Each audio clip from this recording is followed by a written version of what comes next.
Assalamualaikum warahmatullahi wabarakatuh. Puji syukur atas nikmat Allah SWT. Berjumpa kembali dengan channel YouTube SMA Muhammadiyah 1 Jogja. Bersama saya Iksan Nuansa dalam pembelajaran bahasa Indonesia terkait dengan karya ilmiah. Baik Ananda yang dirahmati oleh Allah, pada pertemuan kali ini kami akan menyampaikan materi tentang karya ilmiah. Biasanya karya ilmiah atau materi ini masuk dalam kategori materi kelas 11 di semester 2. Baik, mari kita mulai belajar tentang karya ilmiah.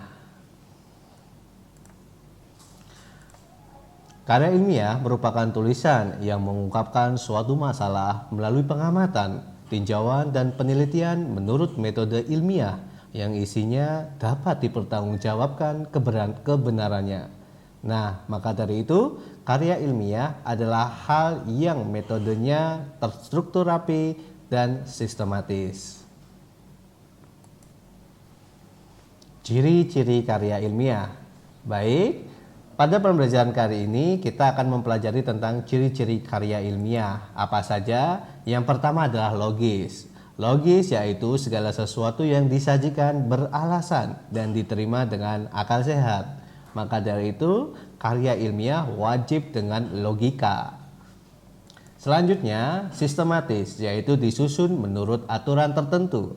Biasanya, setiap instansi pendidikan memiliki sistematika karya ilmiah atau penulisan karya ilmiah yang notabene tidak jauh berbeda dengan instansi yang lain. Objektif, menyampaikan data dan fakta dengan apa adanya. Nah, Ananda, dalam pembelajaran penulisan karya ilmiah itu kita wajib objektif, menyampaikan data secara faktual dan tidak boleh dirubah berdasarkan dengan kejadian-kejadian yang nyata, sehingga data itu objektif, orisinalitasnya terjaga. Selanjutnya, tuntas. Permasalahan yang dikupas secara mendalam dan lengkap. Jadi karya ilmiah adalah penelitian yang berdasarkan sebuah masalah. Masalah itu oleh peneliti akan dikupas secara dalam dan memiliki sistem solusi yang dipaparkan. Selanjutnya adalah saksama. Ciri-ciri ini yakni berusaha menghindari dari kesalahan. Maka dari itu wajib didampingi oleh orang yang berkompeten atau pembimbing yang mahir dalam penulisan karya ilmiah. Salah satunya nanti dalam pembelajaran ini kita dari guru bahasa Indonesia akan mendampingi Ananda sekalian. Jelas. Nah, ciri-ciri ini mengungkapkan maksud dan tujuan secara jelas, gamblang, dan tidak berbelit-belit. Selanjutnya, terbuka, sewaktu-waktu dapat berubah jika ada pendapat baru yang lebih besar. Jadi tidak ada kemungkinan besar, tidak ada hal-hal yang selalu stagnan atau tetap dalam sebuah penelitian.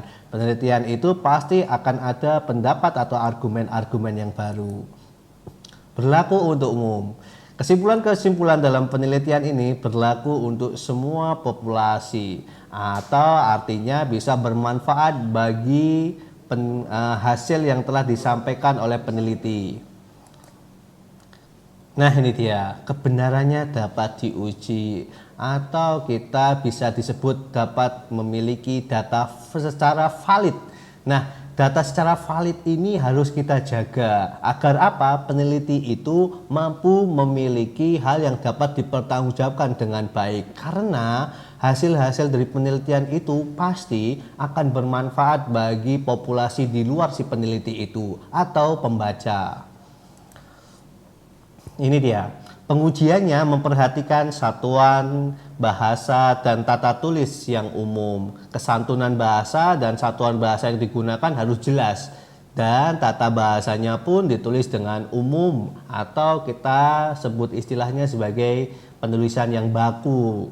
Nah, Ananda, penulisan tersebut harus kita perhatikan sehingga Ananda mampu untuk menjelaskan dengan baik dan para pembaca juga mampu mencerna atau menikmati bacaan Anda tanpa kurang suatu hal apapun. Itu dia ciri-ciri tentang karya ilmiah.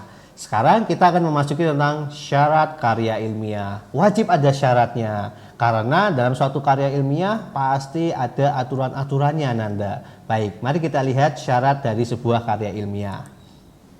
Yang pertama ini komunikatif. Apa itu komunikatif? Tidak jauh berbeda dengan komunikasi ya Nanda. Komunikatif itu mengandung suatu masalah beserta pemecahannya. Jadi ketika Anda membawa suatu problematika, Anda juga sudah membawa solusinya. Jadi ibarat sepasang kekasih kan Anda. Ada laki-laki, pasti ada perempuan. Namanya juga kekasih kan Anda.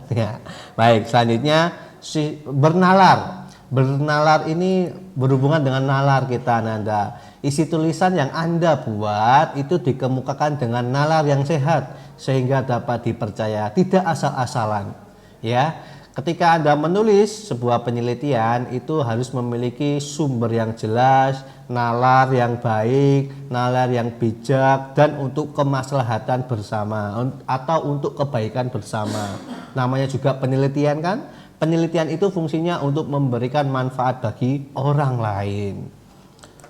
Dan logis, nalar logis. Nah, logis ini masalah dikemukakan berdasarkan pikiran akal, ya, berdasarkan pikiran akal, bukan pikiran imajinasi Anda. Jangan disangkut mautkan dengan angan-angan kita, ya. Karena kalau disangkut pautkan dengan angan-angan kita, itu pikiran kita itu jadi subjektif. Hanya pendapat si peneliti saja, tapi pendapat peneliti yang memiliki nilai objektif Ananda.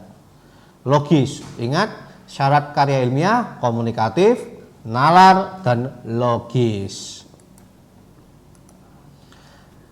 Syarat selanjutnya adalah ekonomis. Nah, ini dia. Apapun penelitian Anda pasti akan ada kemunculan syarat yang pertama ekonomis ya. Ekonomis itu bahasanya padat, bukan murah ya. Dalam arti penulisannya itu menggunakan bahasa yang padat, singkat, jelas, lengkap, dan tidak bertele-tele. Jika Anda ingin menceritakan apa pengertian pohon, ceritakanlah pendapat orang lain atau ahli apa itu pohon dengan bahasa yang bagus. Jangan menceritakan tentang kertas, jangan menceritakan tentang cahaya. Ceritakanlah tentang pohon, apa itu pohon sampai selesai. Selanjutnya Nanda, berdasarkan teori yang kuat. Syarat ini syarat yang mutlak juga, syarat kelima ini.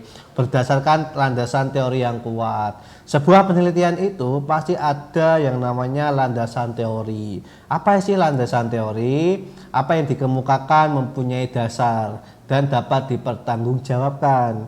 Semisal Ananda akan membicarakan tentang virus, pasti akan ada buku yang mempelajari tentang virus. Ananda akan mempelajari tentang bahasa, pasti ada buku teori tentang kebahasaan, apapun bahasa itu. Jadi ingat berdasarkan dengan teori. Selanjutnya Ananda, relevan. Ini syarat yang harus kita itu pahami juga. Relevan itu artinya dikemukakan dengan sistem yang tertentu, sesuai dengan sistem, mudah dimengerti dan berkesinambungan atau dapat dipahami di masa yang mendatang. Bahkan ketika ada penelitian tahun 80-an, sekarang tahun 2021, maka Ananda juga masih dapat mempelajari tentang penelitian tahun 1980-an tersebut. Sehingga apa yang kita pelajari itu pasti tidak akan kadaluarsa atau ketinggalan zaman. Lalu mempunyai sumber Ananda. Mempunyai sumber. Nah, artinya apa yang dipaparkan itu harus mempunyai referensi. Tidak boleh referensinya itu hanya satu. Sebuah penelitian itu pasti setidaknya minimal itu ada 7 referensi. Ya, karena semakin banyak referensi berarti semakin bertanggung jawab si peneliti itu dalam mengemukakan gagasan dan solusinya. Karena apa? Istilahnya itu sudah teruji. Bayangkan bila ada COVID-19 lalu ada peneliti, lalu peneliti itu menemukan sebuah kajian, membuat sebuah kajiannya itu dia mempunyai cara untuk menaklukkan COVID misalnya dengan sebuah metode herbal, tapi tidak ada referensi-referensi sebelumnya yang menjelaskan bahwa herbal bisa menyembuhkan virus atau memusnahkan virus. Nah, maka dari itu wajib untuk dikaji ulang atau dicari referensinya, sehingga orang yang akan beralih ke herbal itu juga bisa hati-hati dan bisa terjaga, tidak terbohongi atau tidak ketinggalan data-data yang valid. Begitu Ananda. Nah, Ananda ingat penggunaan bahasa dalam karya ilmiah. Tadi syarat dan ciri-ciri sudah ya. Sekarang penggunaan bahasa dalam karya ilmiah. Penggunaan bahasa ini wajib kita pahami bersama-sama. Yang pertama, penyusunan karya ilmiah itu yang tepat menggunakan bahasa apa saja. Ada 8 hal yang coba kami sampaikan kepada Ananda. Yang pertama, kalimat harus jelas, tidak perlu panjang. Kalau memang ide Anda itu cukup menggunakan kalimat pendek, gunakan saja kalimat yang pendek. Gunakanlah kalimat yang baku ya, tidak perlu panjang. Kalau ide Anda itu misalnya cukup menggunakan kalimat yang pendek, gunakanlah kalimat yang pendek.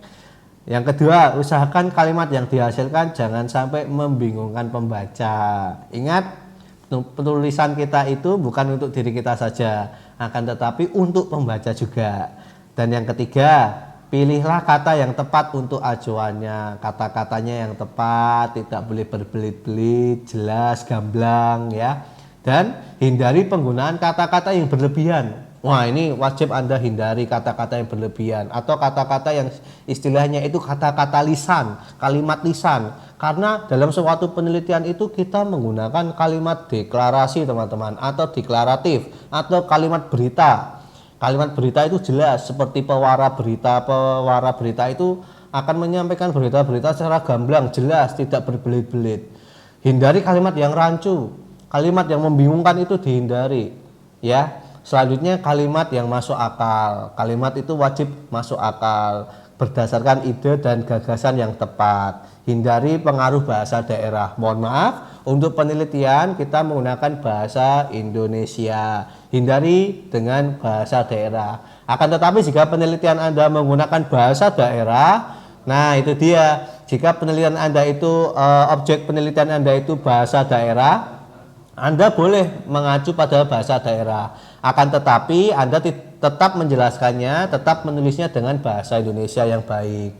Ingat, kita memperhatikan pedoman umum bahasa Indonesia.